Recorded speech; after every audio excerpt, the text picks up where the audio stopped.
What's up guys, it's Tess, this is Wander Wealthy, and today as part of the financial glow up series, we're still doing it, it's still going strong, I'm gonna share with you the 5 most adult financial things that you're probably going to face in your life that are actually kind of scammy. And we don't really realize it. Now this is gonna be totally unpopular opinions, and I know I'm gonna get a lot of backlash from a lot of people because we have been grown up and bred to think a certain way about our finances for our entire lives. And your parents have probably thought that way, your grandparents have probably thought that way, because especially if you're in the US, there is marketing and advertising and companies with huge budgets for both of those things that make it a social and just all around life norm to do a lot of these things. So I wanted to hop on here and just offer kind of a difference in opinion, or just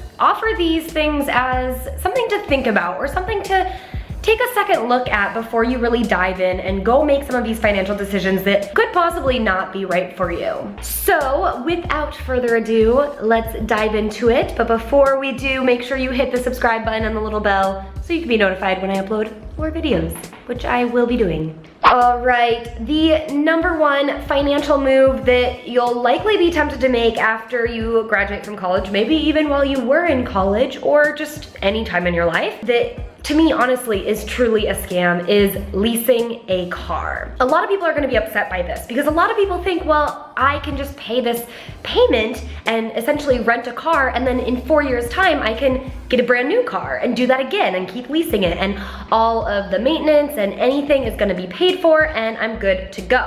The thing is, car companies are a heck of a lot smarter than that, and they know that they can make way more money on you leasing a car and also financing a car than you just buying a car outright with your own money. When you lease a car, you're going to be paying significantly more than what you would if you would just save up and buy a car. Now, yeah, you'll have to pay for the repairs and whatnot, but over the long term, if you continue to hold on to that car and drive it and be committed to it and keep it up and do all proper things car owners should, then you're way better off buying a car with cash and buying a, used but in good condition car. Which leads me to the second financial kind of scam that people buy into, and it is the most popular, is financing a car. And even worse, financing a brand new car. You see, automobiles lose their value insanely, like 70% within the first 4 years. And if it's a brand new car, ouch, that hurts. When we finance that, when we get a loan in order to end up owning our car, we're gonna be paying probably double the amount of what the car cost in the first place. Now think about this. You can get a 4-year-old car for 70% of the original price. The thing is, we get this in our head that we need to buy brand new cars, and we also get it in our head that even if it's not gonna be a brand new car, we need to finance a car because we should buy a car that we can't really afford, and financing it is gonna be a smart thing to do. I know so many people who bike in wintry conditions for hours to get to work and back, and I'm not saying you have to do that, but wouldn't you be willing to do that just for maybe a year so that you can save up and buy a car outright and not have debt? Or take public transportation even. The reason why the middle class stays middle class and the rich get richer is because the middle class fails to accept the fact that debt is not a tool to get them to success. And I've even battled with this, thinking, oh, there could be good debt, but no.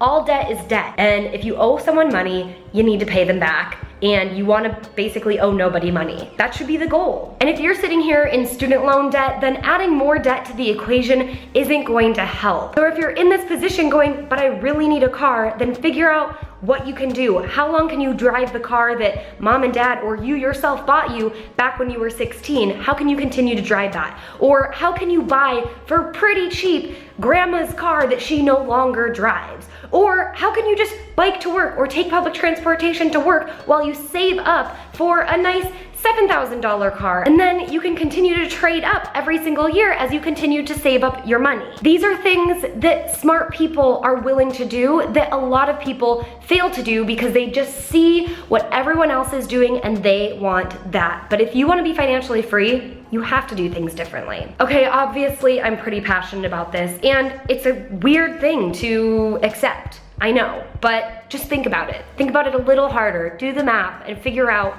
what really is the best financial step for you. The third financial adult scam that a lot of people make, and you may not be even ready to have this conversation, but I just wanna give you a word of warning because I had so many people in my life, especially even when I was in college. You know, there's companies that'll call you up and ask for a minute of your time, then they get you in a room and then they pressure you to buy something called whole life insurance.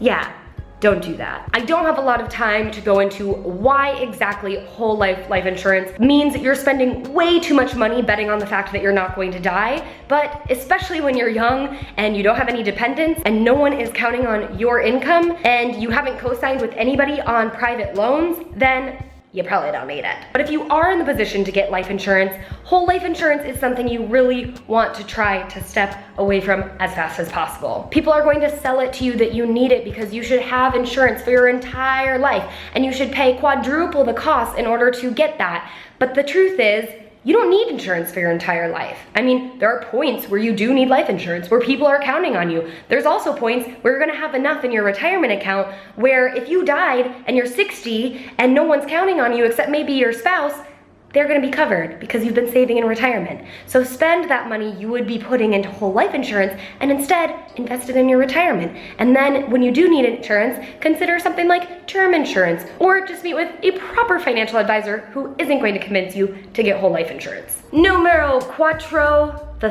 fourth thing that a lot of people, especially as they mature into adulthood, think they should maybe spend their money on or invest in is paying someone to help them improve their credit score. Especially the weird hackers that I see on all of the comments in my YouTube channel. It's insane. Don't pay those guys. Don't email them, don't do that, please. But regardless, if there is someone who wants you to pay them because they're going to help you improve your credit score and that is what they're gonna do, I want you to know that you do not need to pay this price. If a financial coach or a financial advisor is going to help you improve your credit score while you're paying them to help you with all the other aspects of your life, so be it. But if you just need to improve your credit score, then I want you to know there is free financial counseling out there and it is available to you. I will link you to a really helpful resource below. Go check it out and let's move on. The fifth and final financial kind of scammy thing we get sucked into and we believe we need to do when we mature into adulthood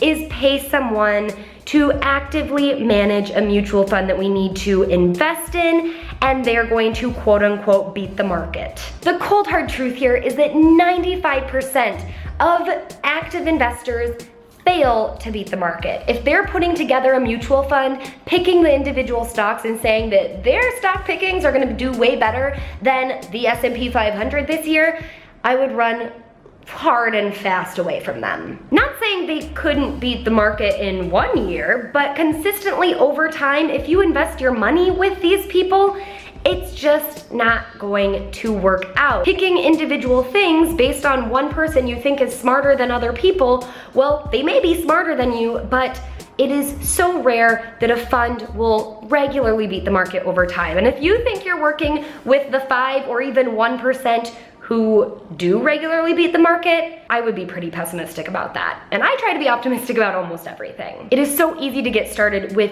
passive index investing. And you can just do a quick Google search or you can sign up for my Investing 101 bootcamp. Go to wanderwealthy.com/invest and I will shoot you a 10-day, I believe it's 8 emails in 10 days, course on how to get started with investing through passive index investing that can get you on a good path towards building a bright and shiny and potentially rich financial future. Now I want to hear from you. I would love to know what you think. Comments, questions, concerns, criticism, feedback, whatever you have to say, comment it below. Let's have a conversation. And if you want to join the conversation even further, get with a bunch of other ladies who are getting after their financial goals, then come to the Wealthy Wanderers private Facebook community. Go to wanderwealthy.com/FB.